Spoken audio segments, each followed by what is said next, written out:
Le café Vanout vous aide à savourer chaque moment. Comme un matin tranquille. Prendrais-tu un café?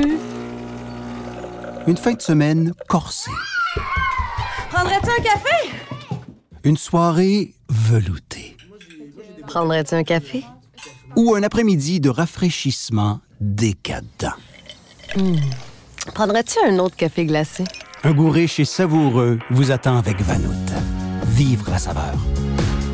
Jeudi 3 avril. Voici à la une.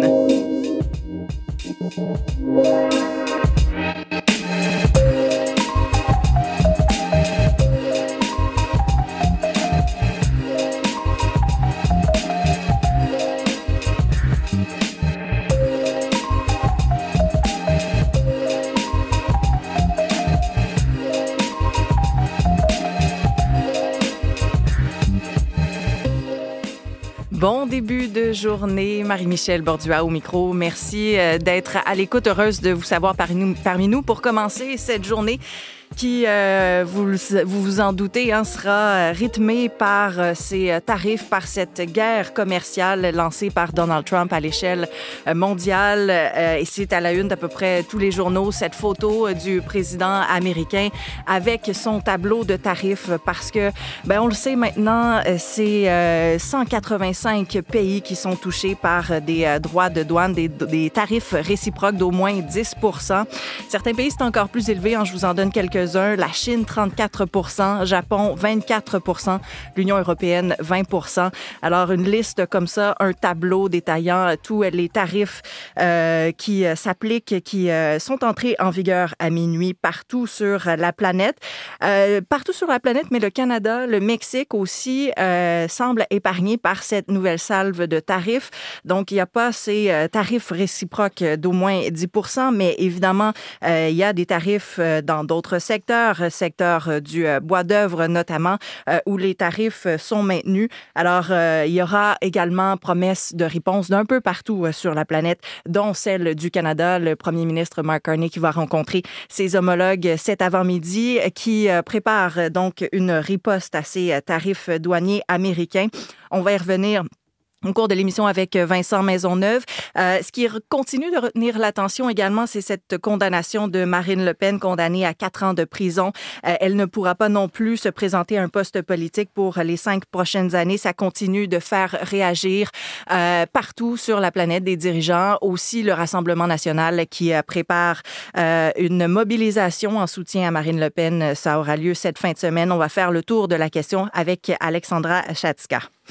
Ce qui va retenir aussi l'attention, c'est à nouveau, ça sera difficile dans l'est du pays. Beaucoup de précipitations attendues, Véronique. Oui, c'est vrai que dans l'est, on ira avec de la neige, du verglas. Ça va commencer essentiellement cet après-midi. En ce moment, il neige à Québec. On a encore des précipitations verglaçantes par endroits.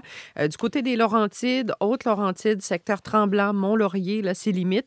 L'Estrie, on a eu une période de verglas au cours de la nuit dernière. Ce matin, transition en pluie là, qui est en train de se faire. Mais les températures aussi encore très près de 0. 0, 2 degrés, moins 1 par endroit dans les Laurentides.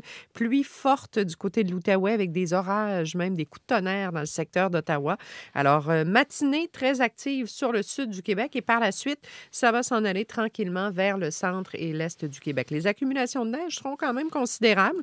Au nord de Québec, une dizaine de centimètres, là, une dizaine aussi pour le Saguenay. Et en s'en allant vers la Côte-Nord, c'est du 15-20 centimètres qui vont tomber à partir de cet après-midi. Donc, cette pluie soutenue sur le sud, verglas encore par endroits dans les Laurentides ce matin, ça se changera en pluie. Ça va cesser graduellement cet après-midi, mais le plus fort, c'est ce matin. Cet après-midi, ce sera très, très dispersé. On verra même des éclaircies en fin de journée. Et avec les vents du sud-ouest là, qui seront plus forts cet après-midi, le mercure va grimper 13 à 16 degrés. Alors, douceur, là, avec ce système-là. Ça ira jusqu'à 7 à Québec, cependant. Et à Québec, c'est de la neige ce matin. Pluie verglaçante par la suite. La pluie viendra, mais seulement en fin de journée. Demain, on va se réveiller sous les nuages. Ça va prendre un petit moment avant que ça se dégage, mais ça va devenir en alternance soleil-nuage. Et on peut penser à 9 à 11 degrés côté température. 5 en Estrie, où ça restera un petit peu plus nuageux avec les vents d'ouest. Demain, pour la fin de semaine, c'est pas gagné. On a une autre perturbation. Essentiellement de la pluie, celle-là, mais ce sera à partir de samedi après-midi jusqu'à dimanche, fin de matinée. Donc, il y aura des petits bouts de week-end avec des éclaircies. Et côté température, 6 à 9 degrés. Quand même. Pas si mal, pas si Dans mal. les valeurs de saison, mais on n'est pas dans la quinzaine de degrés encore. Donc, du côté de l'Abitibi, ça se poursuit, cette pluie. Ça cesse graduellement ce matin. Les vents seront forts. Ça va grimper jusqu'à 12. Le Saguenay-le-Lac-Saint-Jean, 10-15 cm de neige. Ensuite, un peu de verglas. Les vents seront importants aussi. Même chose vers le Bas-Saint-Laurent, une dizaine de centimètres de neige à partir de cet après-midi. Un peu de verglas en fin de journée. La neige commencera en après-midi en Gaspésie. 10 à 15 cm. Ce sera mêlé de verglas la nuit prochaine. Et sur la Côte-Nord, 15 à 20 cm. Ça commencera également cet après-midi avec du vent et de la poudrerie. En territoire ontarien, ça cesse graduellement la neige sur le nord ce matin. La pluie s'estompe aussi graduellement pour Toronto, Windsor. La tendance sera au dégagement. 19-20 degrés. Averse et orage Ottawa ce matin, éclairci cet après-midi, venteux et maximum de 17. Beaucoup plus calme dans l'ouest, variable dans l'ensemble. 2 à 4 degrés dans les prairies, 12 à Vancouver. Ce sera beau et plus doux dans l'ouest pour les prochains jours. Bon, on prend un grand respire. On va passer au travers de cette fin de semaine. Puis on peut se consoler en se disant qu'éventuellement, un jour, ça va aller mieux. Il y aura le printemps. Voilà, avril plein de soubresauts. Puis plus on avance en avril, plus les moyennes saisonnières augmentent quand même. Merci Véronique, bon week-end. Il faut toujours s'en remettre au mot éventuellement. Oui, c'est hein? S'en remettre. Ça fait des miracles. Oui. Un jour, Olivier, un jour. Bonjour. Au sport, les Rangers de New York suivent de près le tricolore qui sera en action ce soir là, contre les Bruins. Exact. Il fallait surveiller les Rangers hier, qui était la seule équipe dans la course aux séries avec le Canadien de Montréal, qui pouvait améliorer son sort hier. Les Rangers qui affrontaient le Wild du Minnesota. Match qui s'est terminé en prolongation, mais qui a été remporté par les Rangers grâce à un but de Vincent Trocheck en prolongation. Donc, victoire de 5-4, ce qui permet donc aux Rangers de rejoindre à 79 points les Canadiens de Montréal. Ceci dit, Montréal a un match en main et le bris d'égalité. Donc, c'est pourquoi ce matin, lorsqu'on se réveille, on regarde le classement et le Canadien est toujours 8e et a toujours cette dernière place donnant accès aux séries éliminatoires. Il y aura effectivement un match du Canadien ce soir contre les Bruins de Boston, mais il y a plusieurs autres adversaires aussi qui seront en action ce soir. Les Sénateurs d'Ottawa qui affrontent le Lightning de Tampa Bay, qui est dans une course pour la tête dans la division Est. Il y a aussi les Blue Jackets de Columbus qui affronteront l'Avalanche du Colorado. Donc, d'autres matchs à surveiller pour voir justement où se situera le Canadien à la fin de la journée. Mais dans le vestiaire hier, il a été question, bien entendu, des séries éliminatoires et de l'ambiance qui règne au sein de l'équipe, mais aussi les performances de Lane Hutson, cette jeune recrue du Canadien de Montréal qui ne cesse de surprendre avec ses chiffres cette saison. 57 passes, 5 buts, 62 points au total. Il est parmi les meilleurs recrues de l'histoire en défense. Et donc, c'est sûr que ça a retenu l'attention, mais bien sûr, cette ambiance de fête qu'il y a à Montréal, au Centre Bell, depuis les succès récents de l'équipe. On peut écouter David Savard à ce sujet. Non, mais c'est vraiment le fun. Je pense que c'était ça le but quand je suis arrivé ici. C'est de faire les séries puis d'expérimenter ça un peu, le play-off à Montréal. On sait à quel point ça peut être fou. Je sais que l'année COVID, ça a été un petit peu différent, donc je pense que ce serait le fun de le vivre à 100%. Puis j'aimerais vraiment ça qu'on le fasse. Puis je pense qu'on s'en va dans la bonne direction en ce moment. Le Canadien qui a environ 51% des chances de participer aux séries éliminatoires, c'est ce à quoi on a droit ce matin. Fin de saison à surveiller. Une autre qui est à surveiller, c'est celle d'Alexander Ovechkin parce qu'il poursuit sa récolte malgré la défaite des siens hier. Oui, ce seront les prochains matchs qui seront intéressants. Bon, les Capitals de Washington ont perdu hier 5-1, mais dans la défaite, Alexander Ovechkin a marqué son 39e de la saison, son 892e en carrière, ce qui veut donc dire qu'il est à 3 buts de battre le record de Wayne Gretzky pour le plus grand nombre de buts marqués en carrière dans la Ligue nationale de hockey. Donc, lorsqu'on regarde le calendrier des Capitals, ça pourrait se produire peut-être jeudi prochain contre les Hurricanes à Washington. On le souhaite au capitaine des Capitals. Sinon, peut-être samedi prochain contre les Blue Jackets à Columbus. Alors, des matchs à mettre dans le calendrier si vous voulez voir des records brisés. Merci, exact. Olivier. Bonne journée.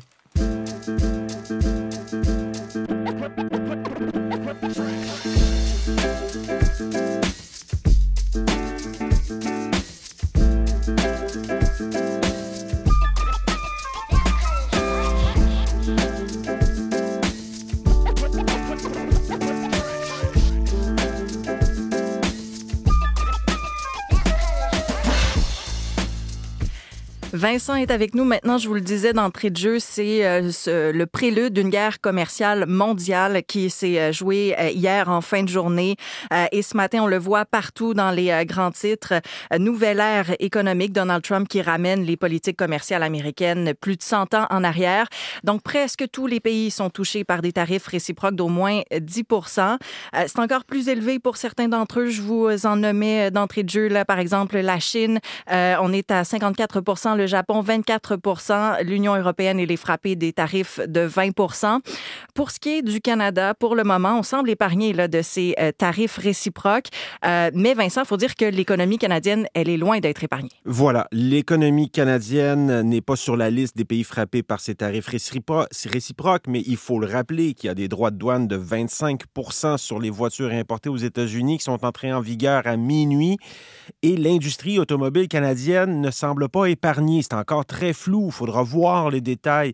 Mais c'est un coup très dur pour le cœur de l'économie du sud de l'Ontario. Et ne l'oublions pas, l'aluminium, l'acier canadien sont déjà frappés de tarifs de 25 %. Tout ce qui n'est pas inclus dans l'accord de libre-échange aussi est frappé de tarifs de 25 % Le bois d'œuvre est frappé de tarifs de 14,5 %. Donc, pour tous ceux qui pensent que le Canada est épargné par ces politiques de Donald Trump, voici ce que l'ancien premier ministre du Québec, Jean Charest, aujourd'hui membre du cabinet sur les relations canado-américaines du gouvernement fédéral, avait à dire. Ce que je constate, c'est qu'on souffre tous du syndrome de Stockholm. C'est pas étonnant. On a été l'otage de M. Trump depuis des mois.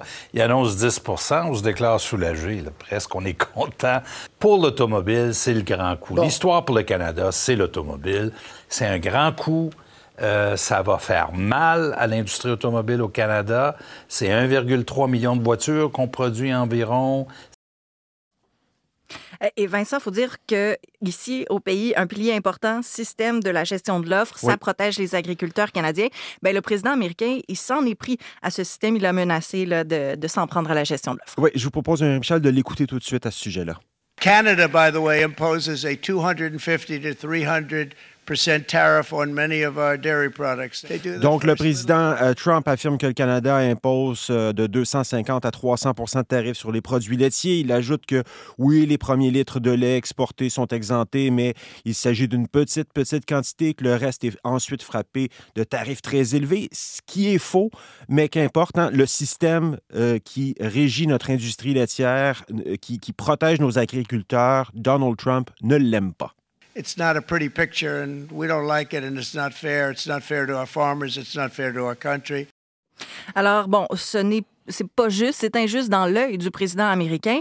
Mais pour ce qui est du premier ministre canadien, Mark Carney, il a dit là, que c'était hors de question de mettre le système de la gestion de l'offre sur la table. Oui, Mark Carney a promis de défendre la gestion de l'offre. Il en a fait un engagement personnel. On va écouter sa réaction, celle de Mark Carney, à l'annonce de Donald Trump, suivie de la réaction du chef conservateur Pierre Poilievre. Il y aura des impacts sur des millions de Canadiens et Canadiennes à travers le pays. Dans une crise, ce qui est important, c'est de réunir et d'agir avec de la force. Pour qu'on puisse se tenir debout face à Donald Trump, nous devrions être un pays fort, un pays uni, et nous allons l'être. Le premier ministre Mark Carney va rencontrer les premiers ministres des provinces et des territoires aujourd'hui. Il doit annoncer la riposte canadienne aux politiques tarifaires de Donald Trump après cette rencontre, donc plus tard dans la journée. Merci Vincent, bonne journée. Et c'est partout, cette annonce de tarifs dans les journaux, que ce soit, là, peu importe l'angle, Donald Trump avec son panneau la liste des tarifs, c'est la photo qui retient l'attention partout. On en parle justement avec Gabrielle Marcan-Perrault à Ottawa. Bonjour Gabrielle. Bonjour Marie-Michel. Alors, elle est partout, cette photo. Oui, exactement, dans tous les journaux. Et si on regarde les unes au Québec ce matin, Trump contre le monde, titre Le Devoir et la Presse. Et ouf, c'est la une du Journal de Montréal ce matin. Dans le Courrier international, on titre une balle dans le pied de l'économie. Trump déclare la guerre commerciale au monde. Et on revient justement sur ce fameux tableau, le Guardian qui ironisait hier en disant on se serait cru sur un plateau de Jeopardy ou de l'émission Le Juste Prix à la Maison-Blanche. C'est ce que mentionnait le quotidien de Guardian hier. Et ouf, la une du Journal de Montréal, mais aussi le titre de la chronique de Francis Veil que je vous invite à lire dans la Presse Plus ce matin. Francis Veil qui commence en disant dans la salle de rédaction de la presse, les journalistes avaient la même question au terme du discours fumeux de Donald Trump sur les droits de douane réciproques et le Canada. Alors, un ouf contenu, dit-il, parce que malgré tout, l'aluminium et l'acier continueront d'être imposés à 25 %. C'est ce qu'on a compris hier. Et je termine avec l'article du Globe and Mail ce matin, de nouvelles données sur le fentanyl qui contredisent les informations, les affirmations américaines. Donc, les saisies à la frontière attribuées au Canada en 2024 ne représentent que 0,13 % des saisies, à peine plus d'un dixième des 1 % des saisies de fentanyl à la frontière nord ont été attribuées au Canada. C'est selon l'agence frontalière américaine, des données communiquées au quotidien Le Globe and Mail. Et Gabriel, 2 anciens ministres fédéraux de la Défense demandent au Canada de redéfinir sa relation avec les États-Unis. Dans un texte d'opinion publié sur le site du Devoir ce matin, David Pratt et Peter MacKay qui lancent un appel aux chefs de parti. Ces anciens ministres de la Défense nationale demandent aux chefs en campagne électorale à repenser la relation du Canada avec son voisin américain en matière de défense. Les récentes déclarations du président Trump sur le Groenland, le Panama, ainsi que ces affirmations impérialistes sur le Canada préfigurent en effet, selon eux, un plan plus vaste et plus inquiétant de domination de l'hémisphère. Donc, ces 2 anciens ministres de la Défense qui signent une lettre ouverte sur le site web du Devoir ce matin.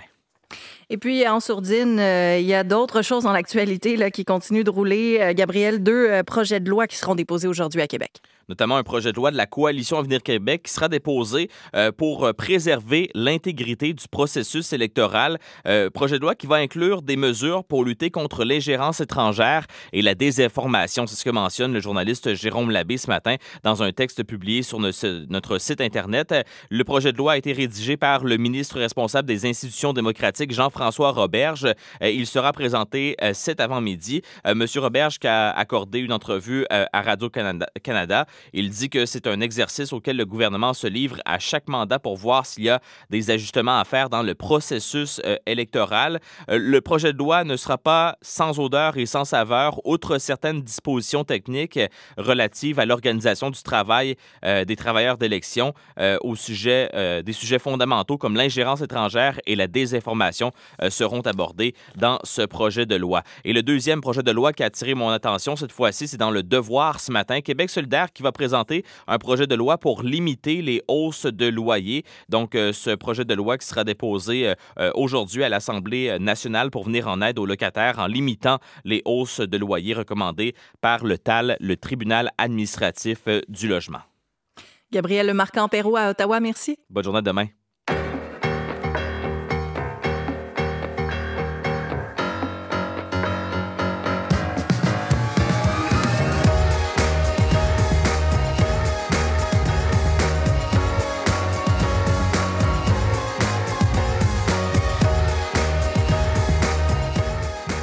Vous avez sans doute vu passer ce tremblement de terre politique qui secoue la France. Ça s'est passé lundi et depuis, on ressent les secousses de ça. La condamnation à 4 ans de prison de Marine Le Pen, figure historique du parti d'extrême droite du Rassemblement national, 3 fois candidate à la présidence. Ça fait énormément réagir. On va en parler ce matin avec Alexandra Achatzka. Elle est avec nous comme tous les jeudis. Bonjour. Bonjour, Marie-Michel. Alors, Alexandra, au-delà de la peine d'emprisonnement, c'est surtout le fait que Marine Le Pen ne peut pas se présenter à aucun poste politique pendant 5 ans qui fait réagir. Oui, exactement. Donc, la peine de prison est accompagnée d'une amende de 100 000 euros, dont 150 000 dollars canadiens à peu près, et d'une peine exactement de 5 ans d'inéligibilité qui entre en vigueur immédiatement. Et c'est ça qui choque. Et ça veut dire sans attendre l'appel, parce qu'elle a droit à l'appel, elle ira en appel. Donc, c'est très choquant. Juste rappeler rapidement les faits, il y avait 23 prévenus, à part Marine Le Pen, tous du Rassemblement national, autrefois Front national. Ils ont été condamnés pour détournement de fonds publics.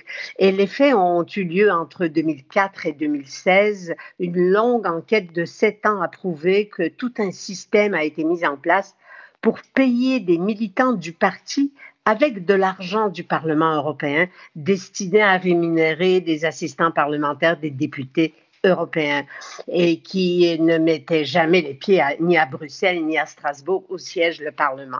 Donc, Marine Le Pen était au centre de cette organisation, c'est ce qu'a démontré l'enquête, cette organisation qui a permis de détourner 4,4 millions d'euros. Donc, c'est pas mal d'argent et c'était au profit de son parti, évidemment.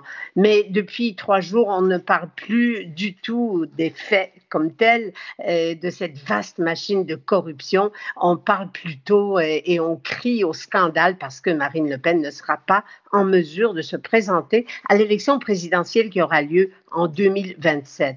Le processus d'appel est beaucoup trop long en général pour lui permettre de faire la campagne et de se présenter en 2027, admettant que la décision du tribunal d'appel soit plus clémente, ce qui n'est pas sûr du tout. Reste à voir. Et Alexandra, il y en a plusieurs qui se sont dit troublés justement du fait que Marine Le Pen ne puisse être candidate alors qu'elle est favorite dans les sondages. Oui, de là, c'est vrai, mais de là à sauter à la conclusion que c'est une décision politique pour l'écarter du pouvoir suprême. Elle est actuellement députée à l'Assemblée nationale française et présidente de son groupe parlementaire qui est le plus nombreux, il faut le dire, à l'Assemblée nationale. Elle a déjà été candidate 3 fois, comme vous l'avez dit, dont 2 fois au second tour. Elle est effectivement très populaire, mais vous savez, on entend de tout de la part des ténors du Rassemblement national, que ce sont les juges rouges qui l'ont condamné pour l'écarter définitivement du pouvoir, que l'indépendance de la justice n'existe pas, que c'est un jugement politique.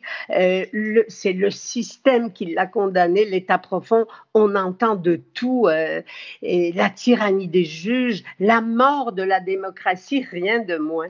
Et des menaces ont été proférées contre les 3 juges qui l'ont condamné, surtout celle qui a présidé le tribunal. Ils ont tous été placés sous protection policière. Alors, c'est normal que le Rassemblement national soit sous le choc, mais ailleurs aussi, dans le paysage politique français, à droite comme à l'extrême gauche, on s'interroge, oubliant que les juges n'ont fait qu'appliquer la loi finalement, notamment la loi Sapin de 2016 qu'à l'époque Marine Le Pen a appuyée, qui permet de rendre l'inéligibilité avec effet immédiat. Et c'est ça qui est nouveau et c'est ça qui choque, d'autant plus que Marine Le Pen n'a jamais reconnu les faits, pourtant prouvés. Et c'est pour ça que le tribunal l'a condamnée à l'inéligibilité immédiate. Alors, la France qui est ébranlée, on le sent, qui réagit depuis cette condamnation, mais les réactions, elles viennent aussi de partout à travers le monde et pas nécessairement, Alexandra, des pays reconnus pour leur respect de la démocratie. Exactement, les premiers à réagir, c'était le Kremlin, violation des normes démocratiques, imaginez-vous. Ensuite, Matteo Salvini, le vice-premier ministre italien, a réagi également. Victor Orban a écrit sur X « Je suis Marine », jusqu'à Jair Bolsonaro, lui-même condamné à une peine d'inéligibilité pour une tentative de coup d'État. C'est sérieux. On peut, un peu partout dans le monde, les systèmes de justice sont sous l'attaque. On reconnaît de moins en moins la légitimité et l'impartialité des tribunaux et on minimise leur rôle comme un des piliers de la démocratie. Merci Alexandra, bonne journée. Au plaisir, au revoir.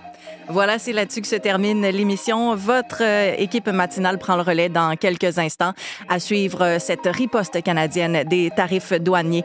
Je vous souhaite une excellente journée.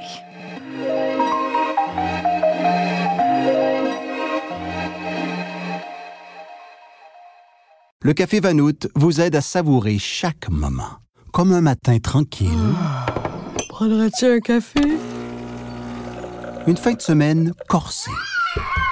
Prendrais-tu un café? Une soirée veloutée. Prendrais-tu un café? Ou un après-midi de rafraîchissement décadent.